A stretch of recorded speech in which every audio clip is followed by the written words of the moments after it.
നമുക്കിന്ന് നല്ല ടേസ്റ്റി ആയിട്ടുള്ള ക്യാരറ്റ് വെച്ചിട്ടുള്ള ഒരു പുഡിങ്ങിൻ്റെ റെസിപ്പി കണ്ടാലോ. അപ്പോൾ ഇത് ഉണ്ടാക്കാൻ വേണ്ടിയിട്ട് ഞാനിവിടെ 3 വലിയ ക്യാരറ്റ് ഇതുപോലെ കട്ട് ചെയ്തിട്ട് മിക്സിയിലേക്ക് ഇട്ട് കൊടുക്കുന്നുണ്ട്. കൂടെ ഒരു കപ്പ് പാലും കൂടെ ചേർത്തിട്ട് നന്നായിട്ടൊന്ന് ബ്ലെൻഡ് ചെയ്തിട്ടെടുക്കുക. ഇനി ഒരു പാനിൽ ഗീ ഒഴിച്ച ശേഷം നമുക്ക് ഈ ഒരു മിക്സ് ഇതിലേക്ക് ഒഴിച്ചു കൊടുക്കുക. എന്നിട്ട് ആവശ്യത്തിനുള്ള പഞ്ചസാരയും ഒരു 2 പിഞ്ച് ഉപ്പും കൂടെ ചേർത്തിട്ട് ഇത് നന്നായിട്ടൊന്ന് വറ്റിച്ചിട്ടെടുക്കുക. ഇനി നമുക്കിതിലേക്ക് അരക്കപ്പ് പാലും അരക്കപ്പ് റവയും കൂടി ഇട്ട് കൊടുക്കുക. എന്നിട്ട് വീണ്ടും ഇത് നന്നായിട്ടൊന്ന് മിക്സാക്കിയിട്ടെടുക്കണം. ഇതൊന്ന് ലോ ഫ്ലെയിമിലിട്ടിട്ട് നമുക്കിതൊന്ന് ഇതുപോലെ പാനിൽ നിന്നൊക്കെ വിട്ട് വരുന്ന രീതിയിലാവുന്നത് വരെ ഒന്ന് മിക്സ് ചെയ്ത് കൊടുക്കുക.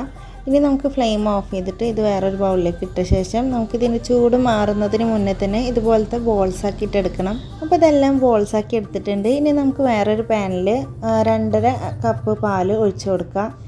ഇനി ഇതിലേക്ക് 2 ടേബിൾ സ്പൂൺ കോൺഫ്ലോറും 2 ടേബിൾ സ്പൂൺ പാൽപ്പൊടിയും കൂടിയാണ് എടുത്തിട്ടുള്ളത്. ഇത് കുറച്ച് പാലൊഴിച്ചൊന്ന് മിക്സ് ചെയ്ത ശേഷം നമുക്ക് ഈ ഒരു പാലിലേക്ക് ഒഴിച്ചു കൊടുക്കുക.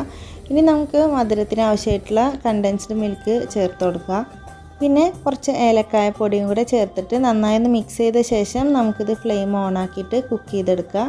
ഇതൊന്ന് തിക്കായി വന്നു കഴിഞ്ഞാൽ നമ്മൾ നേരത്തെ റെഡിയാക്കി വെച്ചിട്ടുള്ള ഒരു ബോൾസൊക്കെ ഇട്ട് കൊടുക്കുക. എന്നിട്ട് വീണ്ടും ഒരു 2 മിനിറ്റ് ഒന്ന് തിളപ്പിച്ചിട്ടെടുക്കുക. ഇനി ഇത് നമുക്ക് വേറൊരു ബൗളിലേക്ക് മാറ്റാം. നമ്മളെ പുഡിങ് അപ്പോൾ ഇവിടെ സെറ്റായിട്ടുണ്ട്. ഇനി ഇത് നമുക്ക് തണുപ്പിച്ചതിന് ശേഷം സെർവ് ചെയ്യാം. അപ്പോൾ ഈ ഒരു കിഡിലൻ ടേസ്റ്റി ആയിട്ടുള്ള പുഡിങ് ട്രൈ ചെയ്യാത്തവരുണ്ടെങ്കിൽ എന്തായാലും ഒന്ന് ട്രൈ ചെയ്യണേ.